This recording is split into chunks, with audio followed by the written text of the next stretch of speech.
नहमदुहु व नुसल्ली अला रसूलिहिल करीम अम्मा बाद। एक दोस्त ने ये सवाल पूछा है कि क्या कुरान पाक कब्र पर पढ़वाना उजरत देकर जायज़ है। तो इस मसले की तफसील ये समझें कि अगर कोई सिर्फ अल्लाह की रज़ा के लिए कब्र पर कुरान पढ़ता है या पढ़वाता है, उजरत का उसके अंदर कोई अमल दखल ना हो,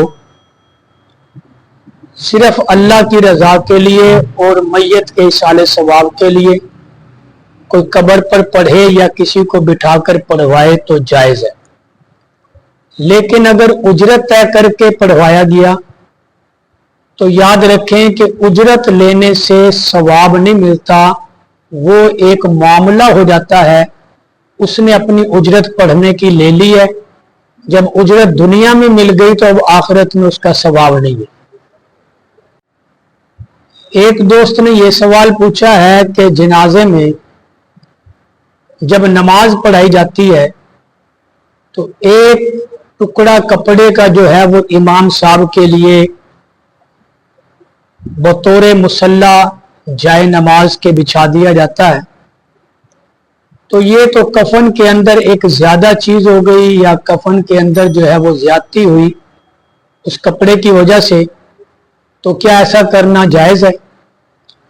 जी, ये कफन का हिस्सा नहीं है जो इमाम के लिए कोई टोटा जो है वो बिछाया गया, बल्कि ये एक कफन से अलग कपड़ा है, इसलिए ये बिछाना जायज है। क्योंकि आम तौर पर जहां नमाज जनाजा अदा हो रही है वो पता नहीं होता कि जगह पाक है या नापाक है, इसलिए एहतियातन जो है वो बिछाना जायज है। ये सवाल पूछा है कि मैयत को जब कब्रिस्तान की तरफ ले जा रहे होते हैं तो बहुत सारे दोस्त बड़ी बुलंद आवाज से कलमा शहादत की आवाज बुलंद करते हैं। तो क्या ऐसा करना जायज है? जी, शरीयत ने इस चीज की बिल्कुल इजाजत नहीं दी। मैयत को भी तकलीफ होती है, जनाजे में फरिश्ते भी शरीक होते हैं, उनको भी तकलीफ होती है। तो इसलिए ये नारे मारना कलमा शहादत के ये दुरुस्त नहीं। हाँ, हर कोई शरीक जनाजा जो उस जनाजे में शरीक है वो आहिस्ता आवाज से कलमा शहादत खुद ब खुद पढ़े। यहाँ सिर्फ कह दिया जाता है कलमा शहादत, लेकिन पढ़ता कोई नहीं है। पढ़ने का हुक्म है, नारा मारने का हुक्म नहीं है कि कब्र पर फूल डालना कैसा है।